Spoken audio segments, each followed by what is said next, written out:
자, 보시면 일단 신라의 주요 비석부터 한번 볼게요. 100페이지. 신라의 주요 비석부터 한번 봅시다. 자, 신라의 주요 비석에서 지금 여기 나오는 비석들이 전부 다 신라 비석이죠. 신라는 비석이 되게 많아요. 우리가 배웠던 고구려 비석은 2개 있었죠. 기억나요, 여러분? 광개토 대왕 릉비, 중원 고구려비, 이렇게 고구려 거 2개. 그 다음에 백제는 우리 여기서 지금 아직 안 배워서 그렇지, 백제 같은 경우는 뭐 사택지적비, 무령왕릉 지석 이렇게 해서 이제 몇 개 있어요. 그런데 신라 비석이 되게 많은 편이죠. 자, 그러면 이렇게 많은 신라 비석 중에서 우리가 기억할 거는 일단 지금 남아있고 발견된 것 중에 가장 오래된 거. 이런 게 시험에 나와요. 이걸 뭐라고 하냐면 현존, 지금 남아있는 것 중에 최고, 여기서 고자는 최고 좋다 할 때 고자가 아니고 제일 오래된, 옛 고자를 써서 가장 오래된. 자, 그러면 지금 발견된 것 중에, 남아있는 것 중에 신라 비석 중에서 가장 오래된 비석, 그러니까 제일 옛날 거. 자, 그 비석이 뭐냐? 자, 맨 첫 번째 칸에 쓰여진 게 가장 남아있는 것 중에 오래된 거겠죠? 그 비석이 포항중성리비라고 하는 거예요. 그래서 이게 지금 남아있는 모든 비석 중에서 가장 오래된 비석이에요. 포항중성리비. 현존 최고의 신라비로 추정한다. 자, 그래서 여기서 현존 최고라고 하는 건 남아있는 것 중에 가장 오래된 그런 뜻이거든요. 그래서 현존 최고의 신라비석은 포항중성리비. 자, 이 비석은 지금 건립연대가 눌지왕 써있고 지중왕 써있죠? 이건 무슨 말이냐? 정확히 모른다. 그런 얘기죠. 정확하지 않다. 근데 늦게, 그러니까 최고로 늦게라고 연도를 설정해도 가장 오래된 비석이에요. 그래서 이 비석이 지금 남아있는 것 중에 가장 오래된 비석이다. 자, 그리고 내용도 나와 있어요. 거기 내용 한번 볼까요? 자, 모단벌에게 빼앗긴 재산을 돌려줘라. 자, 재산 판결에 관한 내용이에요. 그러니까 누군가가 재산과 관련된 분쟁이 일어났는데 거기서 이제 모단벌이라는 사람이 이긴 거야. 그래서 그 사람한테 야 돌려줘. 그 내용이에요. 그래서 재산 분쟁과 관련한 판결을 기록한 비석. 그게 바로 포항중성리비. 자, 그 다음에 영일냉수리비. 영일냉수리비. 자, 거기도 역시 마찬가지로 절거리라고 하는 사람의 재산 상속 문제에 대한 판결 내용. 자, 여기도 마찬가지로 재산 분쟁이 있었던 거예요. 근데 야 이거 절거리한테 줘. 이런 내용이 담겨 있다. 그게 바로 영일냉수리비라고 하는 비석이고요. 자, 여기 보시면은 신라를 사라로 왕도 부에 소속됨을 보여준다. 자, 원래 신라는 6개의 촌으로 이루어진 6개의 부족으로 이루어진 그런 나라였거든요. 그래서 여기서는 왕도 하나의 부원으로, 부에 소속된 사람으로 기록을 하고 있어요. 그래서 굉장히 좀 특이한 내용이다라고 하는 게 영일냉수리비고, 자, 영일냉수리비가 원래는 가장 오래된 비석이었는데 2009년쯤에 포항중성리비가 새롭게 발견된 거예요. 역사라고 하는 게, 한국사라고 하는 게 절대 안 변할 것 같지만 계속 바뀌고 있어요. 왜냐하면 새로운 내용이 계속 발굴되고 하기 때문에. 자, 포항중성리비가 2009년쯤 발견됐거든요. 그러니까 그 전까지는 영일냉수리비가 가장 오래된 비석이었던 거야. 그런데 이게 새로 발견된 거죠. 그래서 이제 그 뒤로 포항중성리비가 지금까지 발견된 비석 중에 가장 오래된 거. 그러니까 만약에 또 새로운 비석이 발견되면 바뀔 수 있어요.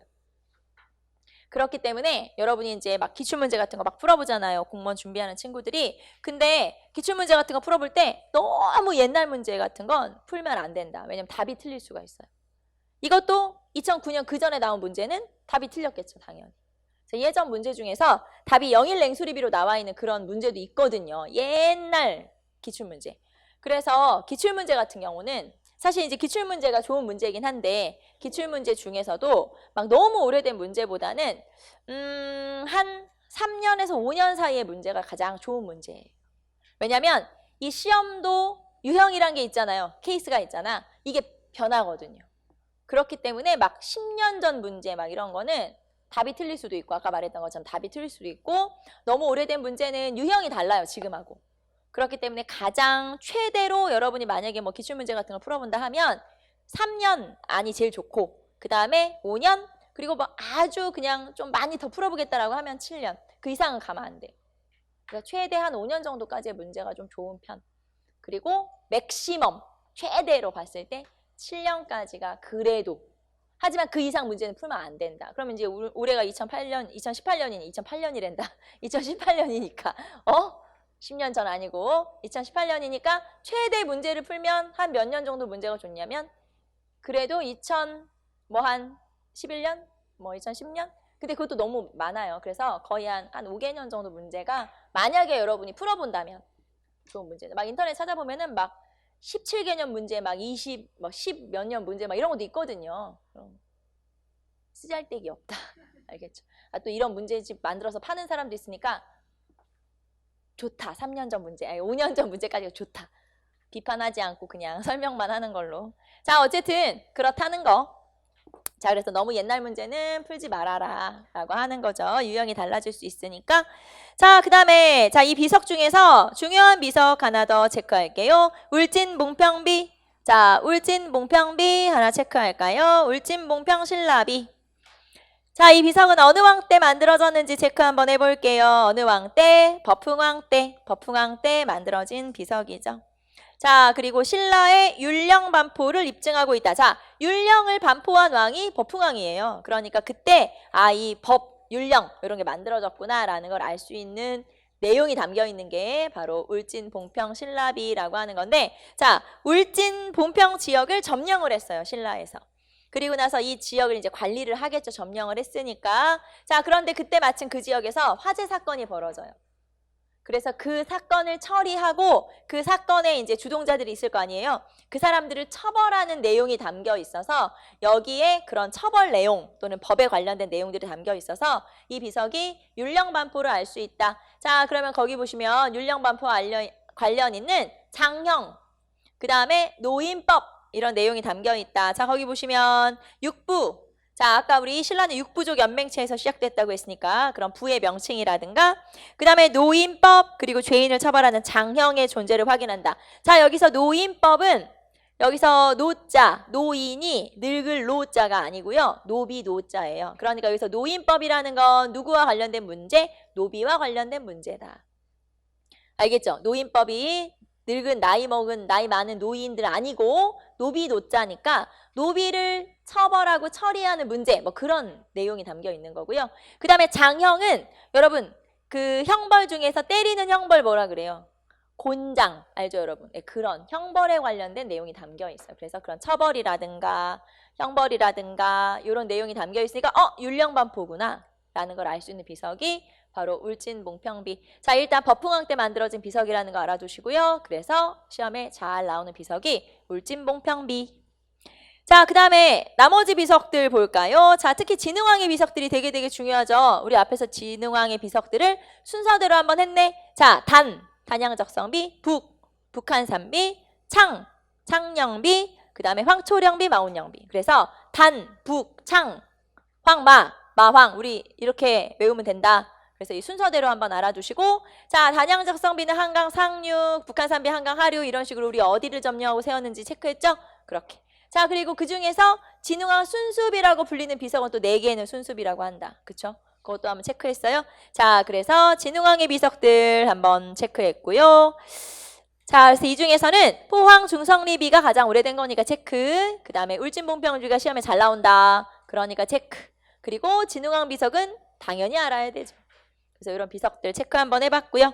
자, 밑으로 내려오시면 중앙집권국가의 형성과 발전 해가지고 나와 있죠. 자, 중앙집권국가의 발전과 형성에서 각 시기별로 이제 업적들 한번 정리를 해놨어요. 예를 들면 율령반포는 고구려는 누구고 백제는 누구고 신라는 누군지 다 체크돼 있고, 또는 불교 수용이 고구려는 어느 왕, 백제는 어느 왕, 신라는 어느 왕 체크돼 있죠. 그래서 제가 여러분한테 항상 얘기할 때 나중에 여러분이 이런 왕의 업적을 다 외우고 나서 여기를 다 빈칸이라고 치고 나중에 자기를 한번 시험해 보는 거죠. 내가 여기를 얼마나 메꿀 수 있는지.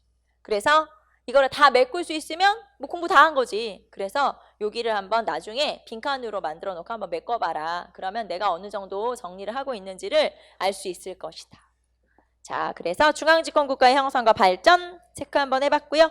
자, 그 다음에 이제 우리는 대외항쟁과 신라의 삼국통일. 자, 대외항쟁으로 한번 넘어가 볼까요? 대외항쟁.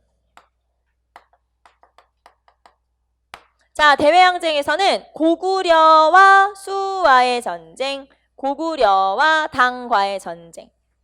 통일은 다음 시간에 합시다. 통일은 많아 설명이 길어. 그래서 통일은 잼만 하고 여기는 앞에 조금만 하고 통일은 시간이 너무 많이 걸릴 듯. 자, 그래서 오늘은 여러분하고 수당 전쟁까지 할 건데 이것도 많아 내용이. 자, 그럼 봅시다. 자, 일단 이거부터 동아시아의 정세. 이거부터 한번 살펴볼까요? 6세기에서 7세기. 6세기 후반에서 7세기 사이에 동북아시아의 정세. 6세기 말에서 7세기 사이에 동아시아의 정세. 자, 우리나라가 속해 있는 지역이 동아시아, 동북아시아죠. 그러면 우리나라 주변에 우리나라, 중국, 일본 뭐 이렇게 이제 나라들이 있잖아요. 그러면 그때, 이때 우리나라를 비롯한 중국의 모습은 어땠나 한번 살펴볼게요. 자, 중국은 일단 원래 기억나요, 여러분? 남북조 시대. 이거를 누가 통일했냐면 수나라가 통일했죠. 수의 통일. 자, 그래서 그러면 지우고 다시 수나라가 있었고, 자, 그 다음에 우리나라는 고구려, 위에 고구려 있고, 자, 그 다음에 6세기니까 이때 한강 유역은 누가 차지했을까요? 신라가 차지했죠. 그래서 제가 이렇게 그냥 이렇게 표시할게요. 신라. 자, 한강 유역은 그러면 신라가 차지했고, 자, 그 다음에 아래쪽에는 백제가 많이 작아져 있죠. 자, 이런 상황이고, 자, 그래서 백제, 그 다음에 신라가 한강 유역을 지금 뚫었고, 그리고 위에 고구려가 이렇게 차지하고 있고요. 그 다음에 중국은 수나라가 이렇게 통일을 한 상태. 자, 그러면 일단 한 나라가 전성기면 나머지 두 나라는 동맹이라고 했죠. 지금 현재 전성기는 어느 나라? 신라. 자, 그러면 신라 입장에서는 한반도 안에서는 나를 도와줄 나라가 없는 거지. 그래서 만약에 도움을 요청하려면 어디로 가야 돼요? 중국으로 가야겠네. 그래서 수나라는 신라와 수나라가 동맹을 체결하게 되고, 자, 수나라는 사실 나라가 세워진 지 30여 년 만에 망해버려요. 우리나라 같으면 나라가 최소한 생기면 한 500년 가야 되는 거 아니에요?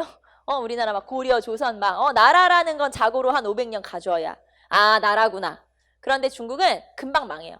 예를 들면 우리가 알고 있는 진시황의 진나라 20년도 못 있었어요, 나라가. 그러니까 이제 짧게 치고 빠지는 거지, 말하자면. 자, 수나라도 한 35년 정도 나라가 있다가 망해버렸거든요. 자, 그래서 수나라 다음에 나라가 세워졌는데 당나라. 그래서 수당, 그냥 우리 묶어서 수당. 자, 그러면 신라 같은 경우는 한반도 안에서 도와줄 나라가 없어. 그래서 수나라한테 도움을 요청해서 요렇게 동맹. 자, 그 다음에 고구려는 자, 항상 전성기면 나머지 두 나라가 동맹 체결. 그러니까 요렇게 동맹이겠네요. 자, 그리고 백제랑 전통적으로 되게 친한 나라가 어디야? 외. 그쵸? 일본. 그래서 외와 동맹. 자, 그 다음에 이 중국의 북방민족 중에서 수나라를 견제하기 위해서 고구려랑 친하게 지낸 나라가 있어요. 그 나라가 돌궐. 자, 그래서 돌궐, 고구려, 백제, 외 이렇게 연결되고, 자, 그러면 이렇게 연결되잖아요. 그래서 요 세력을 뭐라고 부르냐? 남북 세력이라고 그래요. 자, 이렇게 위에서 아래로 이렇게 내려오니까, 자, 그러면 신라와 수당 옆으로 연결돼 있죠. 그래서 얘네들을 동서세력이라고 그래요. 자, 동서세력과 남북세력의 대립이다. 자, 그럼 이제 여러분이 알아야 되는 건 뭐냐? 당연히 동서세력에 해당하는 나라가 어디냐. 그 다음에 남북세력에 해당하는 나라가 어디냐. 이런 걸 알아야 되겠죠. 자, 그래서 여러분 거기 102페이지 보시면 자, 남북세력과 동서세력으로 나눠져 있다. 그래서 남북세력은 고구려, 돌궐, 백제, 외. 동서세력은 신라, 수당. 수나라는 금방 망했으니까 수당. 자, 이렇게 연결하는 게 남북세력과 동서세력. 자, 그러면 이제 이렇게 세력을 형성하고 있는 상황에서 고구려와 고구려와 당 이렇게 전쟁을 하게 돼요. 그래서 우리는 처음에 여수전쟁, 고구려와 수와의 전쟁, 그래서 여수전쟁. 자, 고구려와 수나라가 전쟁을 벌이게 된다. 그래서 이걸 여수전쟁이라고 그래요. 자, 그러면 고구려와 수나라가 왜 싸웠지? 원인이 있겠죠. 자, 원인은 뭐냐면 고구려가 수나라를 먼저 공격했기 때문이에요. 여러분 설마 그런 거 믿는 건 아니죠? 우리나라는 너무 심성이 착해서 절대 다른 나라를 쳐들어가지 않는 그런 굉장히 착한 나라였다. 믿는 건 아니죠. 순진하게.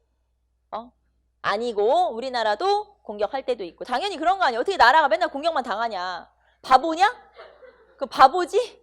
그럼 바보지. 그래서 그런 거는 다 그냥 우리나라가 착하다는 걸 강조하기 위해서 얘기하는 거고, 사실은 그렇게 맨날 당하기만 하면 그게 바보인 거지. 그래서 그러지는 않았다. 그래서 우리나라가 수나라를 먼저 공격하기도 했었다. 고구려의 수에 대한 선제 공격. 자, 고구려가 수나라를 선제 공격했어요. 수에 대한 선제 공격. 고구려의 선제 공격. 자, 고구려가 수나라를 먼저 공격했다는 거네. 자, 그럼 왜 먼저 공격했냐면, 자, 여기로 다시 한번 가보시면, 원래는 남북조로 나눠져 있었어요. 그래서 나라가 두 개였죠. 말하자면 두 개로 쪼개 있었는데, 자, 그러니까 처음에는 굉장히 만만했었다는 거예요. 나라가 두 개니까 통합도 안 되고 뭐 그냥 조그만한 거지. 그래서 되게 만만했었는데, 얘가 통일을 해버렸어요. 수나라가. 그러면 고구려 입장에서는 우리랑 국경을 맞닿고 있는데 얘가 통일을 한 거야. 완전 걱정돼. 왜냐면 제가 어떻게 셀지 모르잖아. 그러니까 먼저 한번 이렇게 살짝 건드려 본 거야. 얼마나 반응을 하는지. 그래서 먼저 한번 살짝 찔러 본 거예요. 그랬더니 이제 반응이 왔지? 그래서 쳐들어온 거지. 그게 이 수와의 전쟁이 된 거고요. 수나라는 우리나라에 4번 쳐들어왔어요. 그리고 그 중에서 물론 다 이제 이기긴 했지만 어쨌든 그 중에서 좀 센 전투가, 두 번째 전투가 좀 센 전투였죠. 자, 그러면 고구려와 수와의 전쟁. 자, 고구려가 요서지방을 선제 공격했고요. 자, 이렇게 고구려가 요서지방을 선제 공격했고, 자, 경과 봅시다. 자, 아까 4번 쳐들어왔다고 했죠? 1차 침입, 2차 침입, 3차 침입, 4차 침입. 자, 첫 번째 1차 침입에서는 수문제가 쳐들어왔어요. 수문제의 침입. 자, 수문제가 30만 대군을 끌고 쳐들어왔죠. 자, 그게 1차 침입이고요. 거기 보시면 수나라 군대는 요하강을 건너지도 못하고, 자, 기근과 질병으로 철수했다. 그러니까 이때는 30만 대군을 끌고 왔는데 제대로 싸워보지도 못하고 그냥 돌아갔다 이 말이에요. 그래서 이때는 수문제. 여기서 수문제는 황제 명칭이겠죠. 당연히 수문제가 쳐들어왔으나 별 볼 일이 없었다. 그래서 이때는 수문제가 쳐들어왔다가 별 볼 일 없었고, 자, 그 다음에 두 번째 침입이 수양제의 침입이에요. 자, 이제는 왕이 바뀌었는데 수문제보다 수양제가 무서운 애야. 그래서 얘가 복수하러 한번 가자. 그래가지고 쳐들어왔죠. 자, 수양제가 113만의 군대를 끌고 쳐들어와요. 아까 30만 명 쳐들어왔다며, 이제는 113만 명이 쳐들어왔는데 113만 명이면 언뜻 와닿지 않죠. 수원시의 인구가 120만. 그러니까 113만, 인천은 얼마니? 그런 거 아무도 몰라? 내일까지 알아와.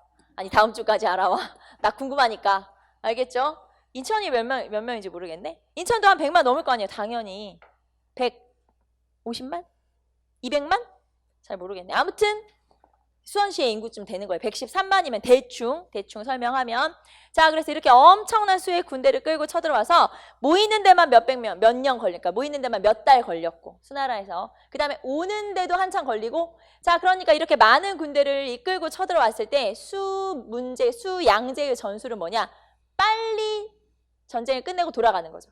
왜냐면 막 전쟁이 늘어지고 하면 너무 많은 사람이 왔고 하니까 전쟁이 힘드니까, 자, 빨리 무찌르고 가야겠다. 그게 이제 이 수양제의 침입인데, 자, 여러분 지도에 보시면 국경선이 나오고 전쟁의 양상이 나올 거예요. 자, 거기 보시면은 거기에 뭐 계모성, 요동성, 배감성, 안시성 해가지고 쭉 성들이 나와 있어요. 자, 요하를 건너서 쳐들어왔지만 결국에는 고구려의 반격에 고전했다. 말하자면 국경선을 넘어오긴 했으나, 그 국경선 근처까지 왔으나 쳐들어오기가 어려웠던 거예요. 왜냐면 우리가 너무 잘 싸워서. 그래가지고 결국에는 국경선에서 막히자, 자, 이 중에서 최후의 수단으로 선택을 한 게 뭐냐면, 이 중에서 30만의 별동대를 따로 뽑아서 평양성을 공격하기 시작한 거죠. 평양성을 공격. 말하자면 30만 명의 특수부대만 따로 뽑아서, 별동대, 특수부대만 따로 뽑아서 평양으로, 수도잖아요. 직접 쳐들어가라. 자, 그래서 30만의 별동대를 따로 뽑아서 보내는데, 이제 이 30만의 별동대를 이끌었던 게 우중문.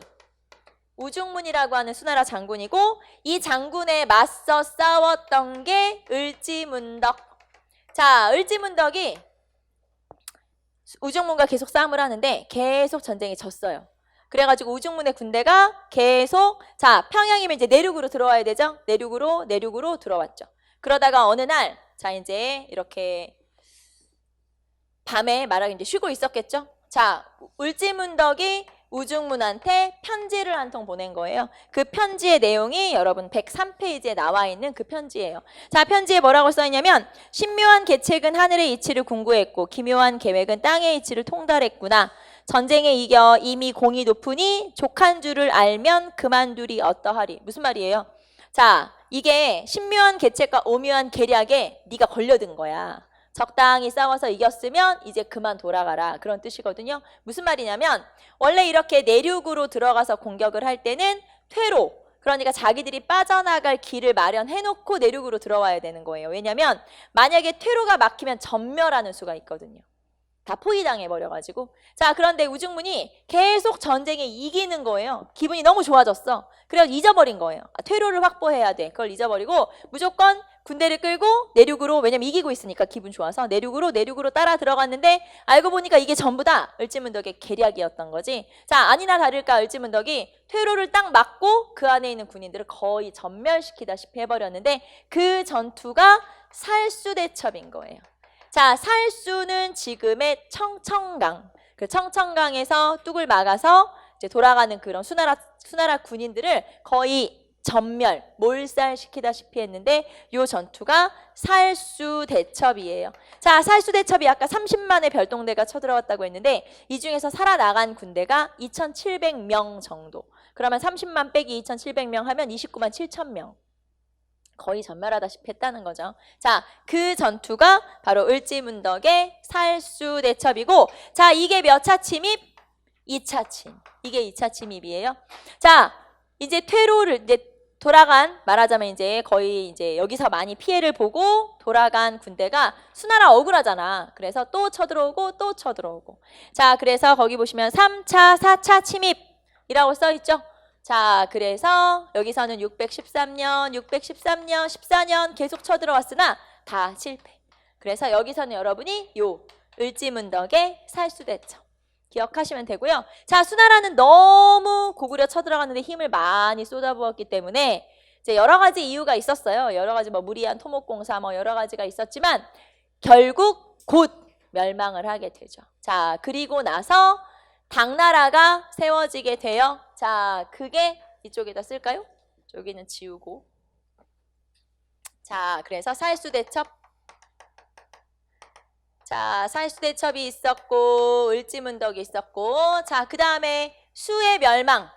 자, 그리고 나서 당나라가 들어서게 돼요. 그리고 다시 한번 우리가 전쟁을 하게 되는데 자, 고구려와 당과의 전쟁. 자, 그래서 여당 전쟁이라고 하죠. 자, 수나라가 멸망하고 나서 당나라가 세워져요. 당이 건국되죠. 그리고 당나라가 건국했을 때 처음에는 우리하고 사이가 좀 좋았어요. 서로 포로를 교환한다든가 이렇게 사이가 좀 괜찮았는데 그 과정에서 우리나라에서도 변화가 있었어요. 우리나라에서는 연개소문의 정변이 일어나게 돼요. 연개소문의 정변이 일어나게 되죠. 앞에서 우리가 영유왕 나왔을 때 연개소문 얘기했는데 자, 연개소문이 쿠데타 즉 왕을 쫓아내고 새로운 왕을 허수아비로 앉히고 나서 자기가 최고 권력자가 된 거예요. 스스로 대망리지라고 하는 벼슬을 하면서 정권을 차지하게 되죠.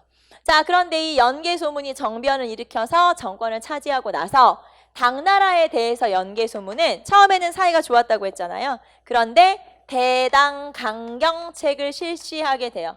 대당강경책, 자 말하자면 당나라에 대해서 강경, 세게 나가는 그러니까 당나라와 포로를 서로 교환하고 사이가 굉장히 괜찮았다가 고구려가 좀 약간 세게 나가고 당나라에 대해서 좀 이렇게 좀 버티는 약간 그런 정책을 실시하니까 결국에는 이것 때문에 쳐들어오게 되죠. 그러니까 당나라와 전쟁을 하게 된 이유는 이것 때문이에요. 연개소문의 대당강경책 때문에 쳐들어오게 되죠. 자, 그러면 고구려와 당과의 전쟁 볼까요? 전쟁의 전개.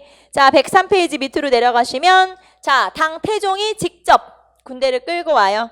자, 그래서 여러 성을 공격했는데 문제는 앞에서 우리가 수나라 공격은 되게 잘 막지 않았어요. 근데 여기서는 성이 차례로 무너지기 시작했어요. 이제 힘이 약해진 거죠. 거기 보시면 요동성, 계모성, 비사성, 배감성, 자, 다 뺏겼어. 자, 그리고 거의 아래쪽에 이제 요 성이 만약에 함락이 되면 고구려는 힘이 완전 빠지는 거예요. 그래서 그 성을 목숨 걸고 지켜야 되는 거죠. 그게 바로 안시성이었어요. 그래서 그게 안시성 전투. 자, 그러면 당의 침입. 자, 그리고 결국에는 여러 성이 함락되고 우리가 끝까지 버텨야 돼. 그게 바로 안시성 전투. 그래서 안시성에서 끝까지 버텼는데, 자, 이 당시에 안시성을 지킨 사람이 양만춘이라고 알려져 있어요. 성주였던 양만춘을 비롯한 관군이 같이 합심을 해서 약 60여일간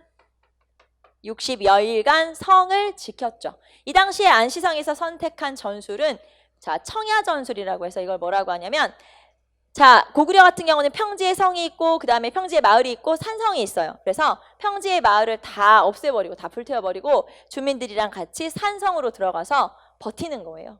왜냐하면 힘이 없는 안시성이 말하자면 자기들을 지키는 방법이 오래 버티는 거죠.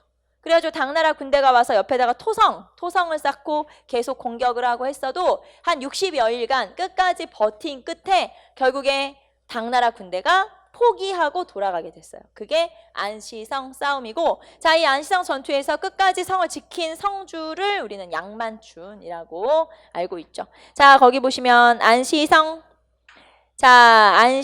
전투에서 60여일간 완강하게 버티고 나서 우리가 이길 수가 있었고요. 자, 이후에 당은 2번이나 다시 쳐들어왔지만 효과가 없었죠.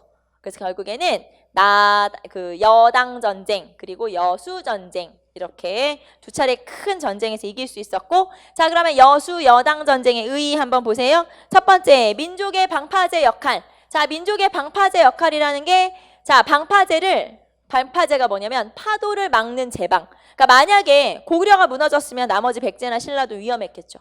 그나마 고구려가 잘 버텨줬다라는 뜻이에요. 그래서 민족을 지키는 그런 방파제 역할을 했고, 2번째는 국제전의 성격이라고 해서 동북공정 프로젝트라고 하는 중국이 주장하는 게 있어요. 이 동북공정 프로젝트라고 하는 건, 자, 중국에서 주장하는 내용으로 중국에서는 지금 현재 중국이 굉장히 넓잖아요. 자기 나라에 있는 소수민족의 역사도 전부 다 자신의 역사라고 가르쳐요. 무슨 말이냐면, 자, 소수민족 중에 조선족 있는 거 알죠? 그리고 원래 거기가 예전에 고구려였고 나중에 발해라는 나라가 세워진 지역이잖아요. 지금 현재 중국에. 자, 그러면 중국 사람들이 주장하는 건 예전에 여기에 그런 나라들이 있었지 그건 다 우리나라 역사야. 분명히 우리나라 사람들이 세운 고구려 그리고 우리나라 민족이 세운 발해라는 나라였지만 중국에서는 그런 자신들의 소수민족의 역사는 전부 다 자기의 역사라고 가르치기 때문에 쉽게 말하면 고구려 역사도 발해 역사도 다 자기 나라 역사라고 가르치고 있어요. 지금 현재 중국의 주장이야.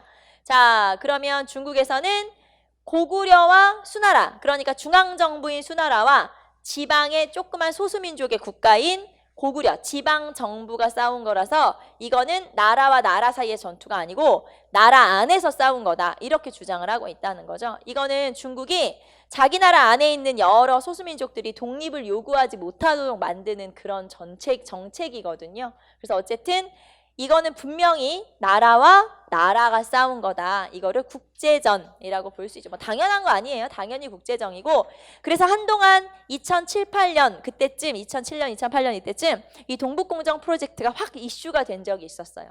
지금은 좀 이슈가 좀 줄어들었지만 어쨌든 이렇게 중국에서 이런 전투들이 다 내전이다라고 주장을 하기도 했었지만 그게 아니고 당연히 국제전이다라고 하는 거죠.